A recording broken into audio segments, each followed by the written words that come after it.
একটা ছোট্ট গ্রামে রাহুল নামে এক ছেলে থাকত। সে খুব একা ছিল, তার কোনো বন্ধু ছিল না। একদিন জঙ্গলের ধারে সে একটা ছোট্ট আহত বানর দেখতে পায়। ছেলেটা বানরটাকে বাড়িতে নিয়ে এসে তার যত্ন করে। ধীরে ধীরে বানরটা সুস্থ হয়ে ওঠে। দিন যেতে থাকে আর তাদের মধ্যে গভীর বন্ধুত্ব তৈরি হয়।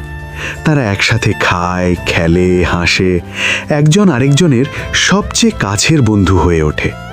কিন্তু একদিন বন বিভাগের লোকেরা এসে বানরটাকে নিয়ে যেতে চায়, কারণ এটা জঙ্গলের প্রাণী। রাহুল অনেক কাঁদে, কিন্তু কিছুই করতে পারে না। বানরটাও চোখে জল নিয়ে রাহুলের দিকে তাকিয়ে থাকে, যেন বলতে চায়, আমি তোমাকে ভুলব না।